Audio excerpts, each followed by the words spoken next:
Everyone, আসসালামু আলাইকুম। কেমন আছেন সবাই? আজকে একটা ব্রোকেন বোল নিয়ে চলে এসেছি। জানি না হঠাৎ করেই কেন যেন কোনো প্রকার আঘাত বা আক্রমণ ছাড়াই এই জনাব আস্তে করে মাঝ বরাবর ফেটে গিয়েছেন। এনার ফেটে যাওয়ার নমুনা দেখে মনে হচ্ছে ইনি একদমই ফাটতে চাননি, শুধুমাত্র বয়সের ছাপেই এই দুর্ঘটনার শিকার। কেননা বলতে গেলে এনার অনেকটাই বয়স হয়েছে। যাই হোক, ফাও বসেছিলাম তাই ভাবলাম এনাকে জোড়া দিয়ে মেকআপ শেকআপ করে যদি এনার বয়স কিছুটা কমিয়ে আনা যায় আর কি। So viewers, without further edu let's get started for my new invention.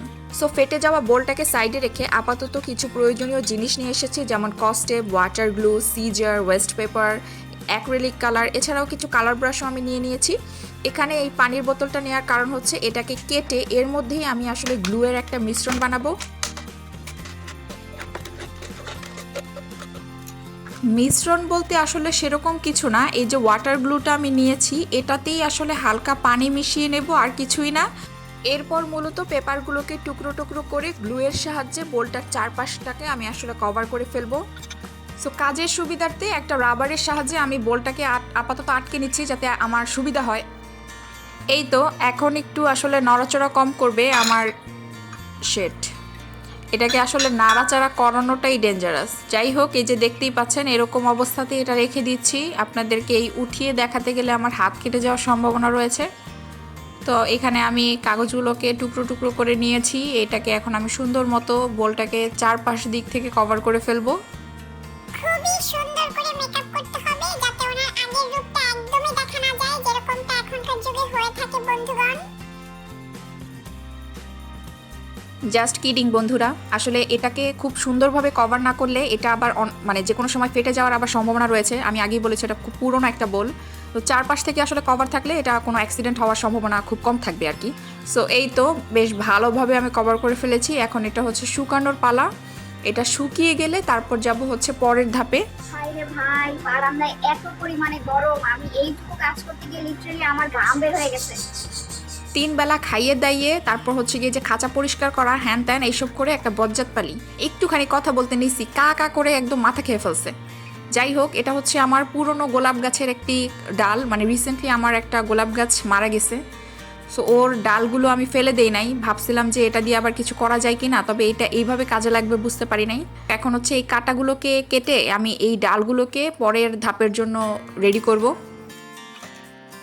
এটা রেডি করতে করতে ওইদিকে আমার যে বাটিটা আছে, ফাটা বাটি, ওইটাও শুকিয়ে যাবে। এই যে আমি কাটাগুলো সব সুন্দর মতো কেটে নিয়েছি, আশা করি এখন আর কোনো সমস্যা হবে না।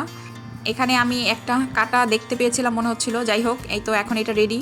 এটাকে আপাতত সবগুলাকে একসাথেই জোড়া দিতে হবে, আর তার জন্য আমি একটা কস্টিপ নিয়েছি। কস্টিপ নিয়ে এইগুলাকে জোড়া দিয়েছি যাতে এগুলো নড়াচড়া না করে ফিক্স হয়ে যায়। আজকে আমি এখানে যেই যেই জিনিসগুলো ইউজ করছি সবগুলো ভাই ফালানো জিনিস, মানে লিটারেলি ফালানো জিনিস। যেমন এই ফোমগুলা, কিছুদিন আগে কি যেন একটা অর্ডার করেছিলাম, তার সাথে এরকম ফোম এসেছিল, ওই ফোমটাকে এখন এখানে কাজে লাগাচ্ছি। ফোমটা যেহেতু বাটির শেপে সাইজ করা ছিল না, তাই অবভিয়াসলি ফোমের চারপাশ থেকে অনেকটা স্পেস থেকে গিয়েছিল। তাই কিছু পেপার গ্লুতে ভিজিয়ে ফাঁকা জায়গাগুলোকে আমি কভার করে দিয়েছি। এতে ফোমটা যেমন ফিক্সড হয়ে যাবে, ঠিক তেমনি স্থায়িত্বটাও অনেকাংশ বেড়ে যাবে। এরপর আগের মতোই সেমভাবে টুকরো কাগজগুলোকে গ্লুয়ের সাহায্যে উপর দিক থেকে আবার কভার করে দিচ্ছি।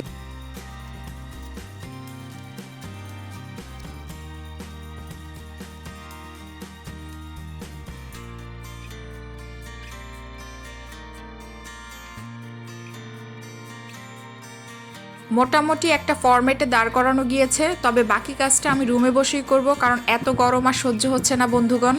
এতখানি কাজ আগানোর পর মাঝপথে ফেলে দেওয়াটা আসলে প্রেস্টিজের ব্যাপার, তা না হলে এত ফাও খাটনি কিছুতেই খাটতাম না গাইস। যাই হোক, আমার স্টোরেজ বক্স থেকে আমি বেশ কিছু হোয়াইট পার্ল নিয়ে নিচ্ছি। এগুলো আমি মূলত ডালের একদম মাথায় একটা করে লাগিয়ে দিব, তাহলে আমার এই গাছের ডালগুলো দেখতে আরও অনেক বেশি আকর্ষণীয় এবং সুন্দর লাগবে। আমার পুরনো একটা ড্রেস, যেটাকে আমি অলরেডি ফেলে দিয়েছিলাম, সেখান থেকেই আমি এই লেসটাকে কেটে নিয়ে এসেছি এই বাটিটার সৌন্দর্য আরও একটু বৃদ্ধি করার জন্য। তবে শুধু একটা লেস লাগালেই তো আর বাটিটাকে দেখতে সুন্দর লাগবে না, এটাকে আরও একটু সুন্দর করার জন্য ড্রেসের যে এমব্রয়ডারি কাজ ছিল সেগুলোকে আমি টুকরো টুকরো করে কেটে নিয়েছিলাম বাটির চারপাশে লাগাবো বলে।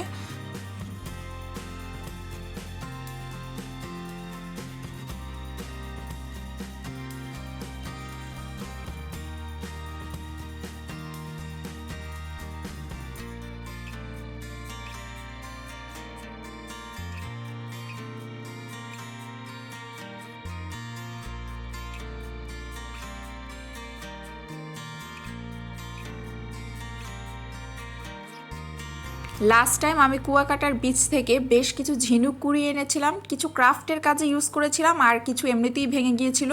আর এখানে যে ছিদ্র করা, এটা মূলত একটা ঝিনুকের মালা কিনেছিলাম, ওইটা ছিঁড়ে গিয়েছিল, সেখান থেকেই নেয়া। এসব টোকানো ফেলানো এই সব কিছু মিলেই আমি আমার বাটির ডেকোরেশনটাকে শেষ করব, কারণ অযথা বাড়তি খরচ কেন করবেন।